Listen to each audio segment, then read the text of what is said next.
सभी उपस्थित गुरुमुख भाई बहनों को सप्रेम जय सेदानंद जी। आप सभी गुरु के प्यारों के हृदय मंदिर में विराजमान श्री परमहंस दयाल महाराज जी के पावन श्री चरणारविंदों में इस दासी का श्रद्धा युक्त नमन स्वीकार हो। श्री परमहंस गुरुदेव जी निराकार साकार, जिनकी पदनख ज्योति से आलोकित संसार, परम पुरुष पूरन धनी, आनंद घन सुख रूप, सर्वारंभ में पूजिए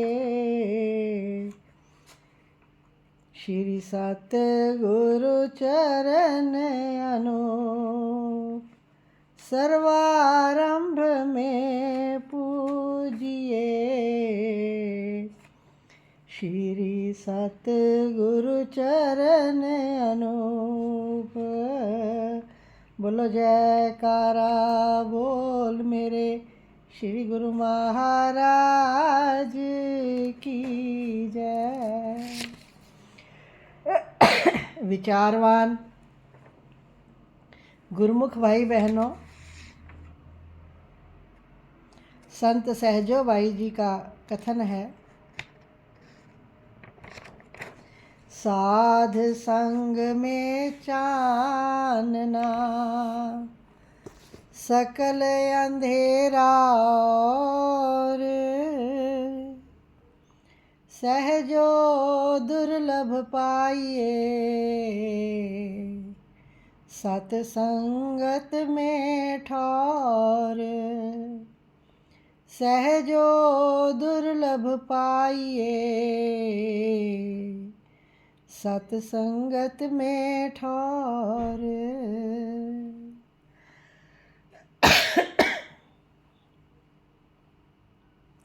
संत सहजो भाई जी, सतसंगत का मिलना असीम सौभाग्य की निशानी। सतसंगत जिसमें हमें अपने हृदय की भावनाओं का दर्शन होता है, हम कहाँ खड़े हैं ये पता चलता है। सतसंगत यहाँ ही आकर सहजो भाई जी कहती हैं कि रोशनी प्राप्त होती है। ये वो रोशनी नहीं है कि बटन दबाया और लाइट जल गई, प्रकाश हो गया, अंधेरा मिट गया। सत्संग में आकर अपने अंदर ज्ञान का प्रकाश होता है, सत्य असत्य का विवेक मिलता है,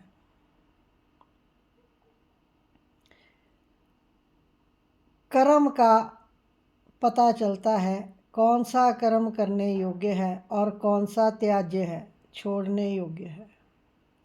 ये सत्संग में आकर पता चलता है।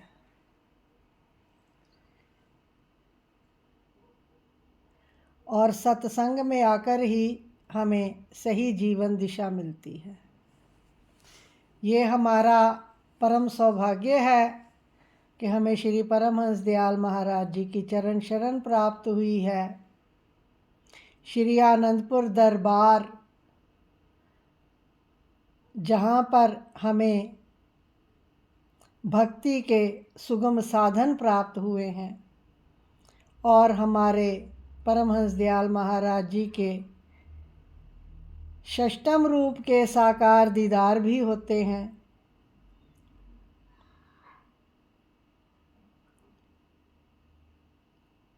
ये सारी अनुकंपा, अगर इस अनुकंपा का हमने कोई लाभ नहीं लिया, अपने जीवन में सत्संग में आकर जो करना है और जो त्याजना है वो नहीं किया, तो हमने मनुष्य जन्म के लक्ष्य को प्राप्त नहीं किया। सतगुरु ने तो हम पर असीम कृपा करके हमको सच्चे नाम की दात बख्शी और नियम पालन बताया, 5 नियम, और उनके पालन करने का साधन भी बताया। ईश्वर ने कृपा करके मनुष्य तन दिया। उसके बाद कुछ जागृति आई पूर्व कर्मों से कि गुरु चाहिए, तो प्रकृति ने उसका साधन बनाया, संजोग बना दिया। पूर्ण महापुरुषों की संगत मिली, सतगुरु से नाम मिल गया, हर प्रकार की कृपा हम पर हो गई। अब केवल कृपा अपनी रह गई जो हमने स्वयं पर करनी है। वो ये कि दृढ़ निश्चय से, विश्वास से और श्रद्धा से, प्रेम से इन नियमों की पालना और हजूर दाता दयाल जी की आज्ञा के अनुसार 2 घंटे का सिमरन ध्यान, ये हमें सतगुरु ने जो राह दिखाई है उस पर हमारा अपना चलना ही शेष रह गया है। इस पर एक छोटी सी कथा कह लो, इंसिडेंट कह लो, कि एक बार की बात है, एक व्यक्ति घोड़े पर सवार होकर व्यापार के लिए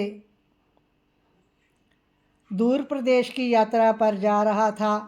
गर्मी का मौसम था।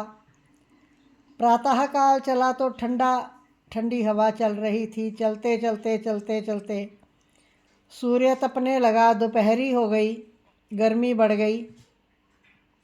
तो इधर उधर छाया की तलाश करने लगा। दूर देखा कि एक बहुत बड़े पेड़ के नीचे चबूतरा बना हुआ था। तो वहाँ पर उसने दूर से देखा कि बहुत से सज्जन वहाँ पर बैठे हैं और चबूतरे पर एक व्यक्ति बैठा है।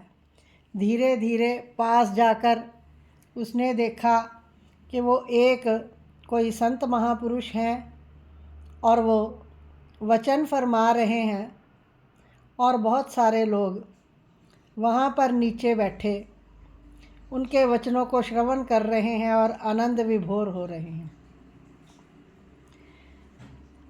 इसको भी छाया चाहिए थी, ऐसा माहौल तो इसने कभी देखा नहीं था। इसके जीवन काल में कभी ऐसा हुआ नहीं और परिवार में भी ऐसा कोई माहौल नहीं था सत्संगत का। तो वहाँ जाकर छाया के लिए बैठ गया। क्या श्रवण करता है? महापुरुष फरमा रहे थे, भई परापत मानुख देहुरिया, गोविंद मिलन की ए तेरी बरिया। अवर काज तेरे किते न काम, मिल साध संग भज केवल नाम। अब ये वचन महापुरुष फरमा रहे थे और साथ ही साथ उसकी व्याख्या भी कर रहे थे। सब जन आनंद विभोर होकर श्रवण कर रहे थे। इसके दिल को भी चोट लग गई क्योंकि इसने पहले ऐसी कभी कोई बात सुनी नहीं थी। सत्संग समाप्त हुआ, सारे लोग उठकर चले गए और ये वहीं बैठा रहा। महापुरुषों ने उसको पास बुलाया। फरमाते हैं कि भाई सारी जनता चली गई अपने अपने घरों को, तुम क्यों बैठे हो? तो बेनती करता है कि महाराज, मुझे तो ऐसा कोई पहले ज्ञान ही नहीं था कि मनुष्य जन्म आपने फरमाया कि भई परापत मानुख देहुरिया, गोविंद मिलन की ये तेरी बरिया।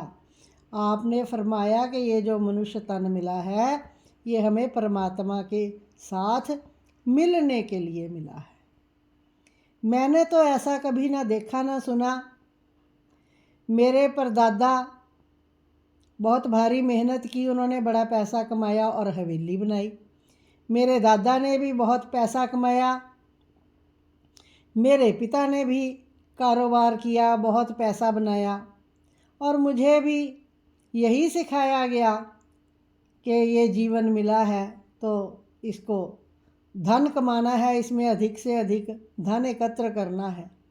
पर ये तो कभी किसी ने नहीं बताया कि ये जो तन मिला है ये मालिक से मिलने के लिए, परमात्मा से मिलने के लिए मिला है। ये तो मुझे आज आपने ही बताया है।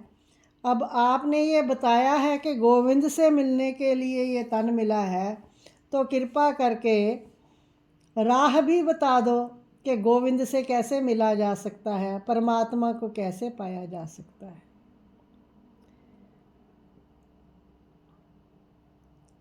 महापुरुषों को इस जिज्ञासु को पाकर बड़ी प्रसन्नता हुई। बड़े दिनों से वो सत्संग कर रहे थे और गांव के लोग सत्संग सुनकर चले भी जाते थे, पुनः आ जाते थे, पर ऐसा प्रश्न किसी ने नहीं किया था। और इनको पाकर, जिज्ञासु को पाकर, जैसे जिज्ञासु को पूर्ण गुरु को पाकर प्रसन्नता होती है, ऐसे ही पूर्ण गुरु को पूर्ण शिष्य की प्राप्ति पर भी अपार हर्ष होता है। उनको बड़ी खुशी हुई। उन्होंने जाना कि ये सही जिज्ञासु है, तो उसको उन्होंने नाम सिमरन की युक्ति बताई और साथ में फरमाया कि तुम हमारे आदेश से हमारी आज्ञा को मानो और 3 काम अवश्य किया करो। कि क्या? प्रथम तो अमृत वेले उठना है। अमृत वेला जो रात्रि का लास्ट प्रहर होता है, ब्रह्म मुहूर्त प्रातःकाल 3 से 6 बजे तक का, इस समय में उठकर नाम का सिमरन करना है। ब्रह्म मुहूर्त में उठना है। और फिर दूसरी बात ये है कि तुमने सदा सत्य का पालन करना है।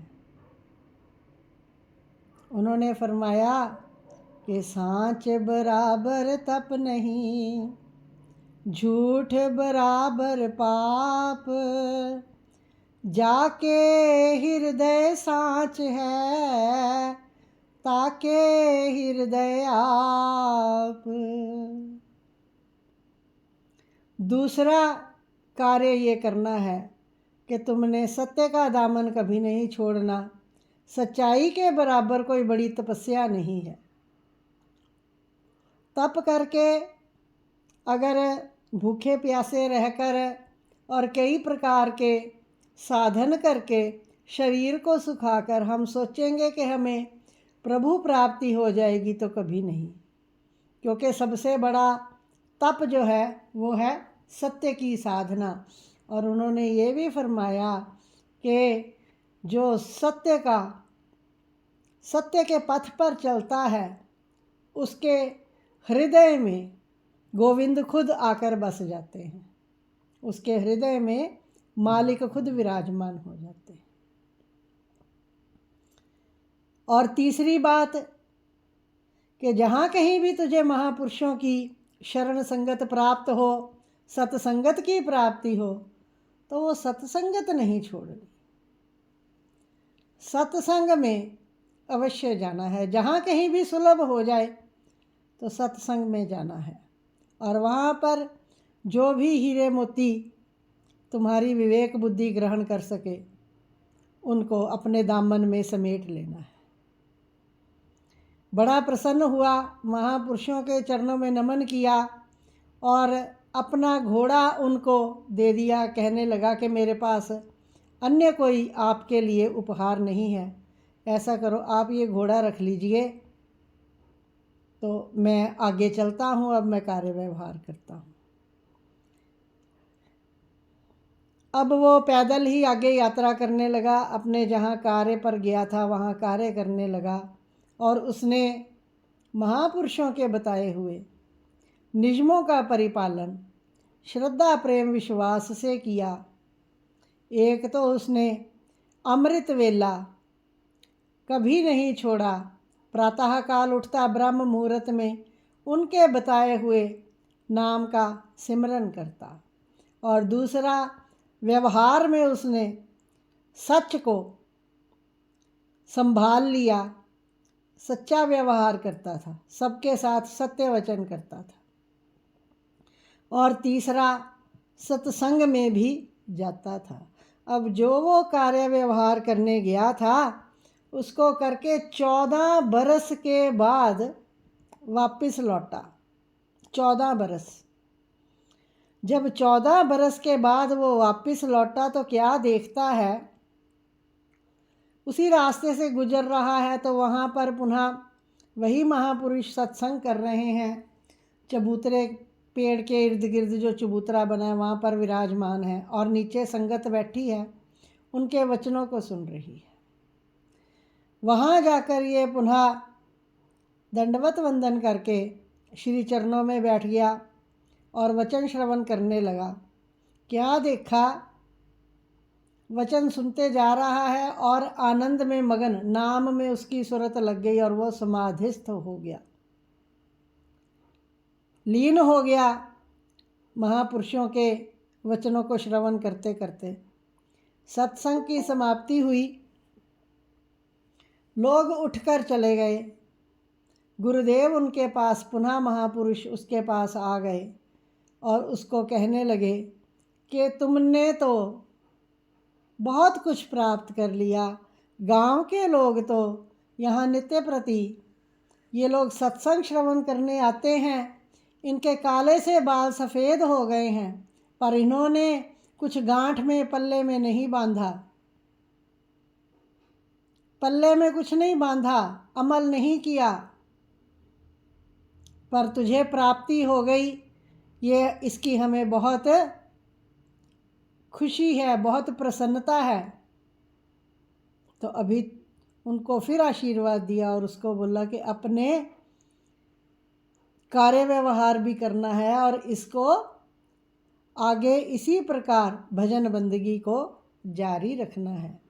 तो भाव ये है कि महापुरुष जब हमें हमारे जीवन का उद्देश्य समझा देते हैं तो जो गुरुमुख उनके वचनों पर केवल कथनी कर कर के समय निकाल देते हैं वो कुछ हासिल नहीं करते, और जो गुरुमुख उन पर अमली कार्रवाई करते हैं, अमल कमाते हैं। हमें भी सत्संग में बताया जाता है कि अमृत वेले उठना है। हजूर दाता दयाल जी नित्य व्रती अपने वचनों में स्वयं भी मुखारविंद में फरमाते हैं और अपने संत जनों से भी कहलवाते हैं। ऐसे ही कोई कह ही नहीं सकता कि 2 घंटे का सिमरन करो, ये उनकी आज्ञा होती है, तभी वो सब प्रत्येक सत्संग में ये वचन फरमाते हैं। तो जो गुरुमुख अपने सुरती की धार को उनके शब्द के साथ जोड़ देता है वो अपने मनुष्य जन्म का लक्ष्य हासिल कर लेता है और सतगुरुदेव की प्रसन्नता प्राप्त करता है।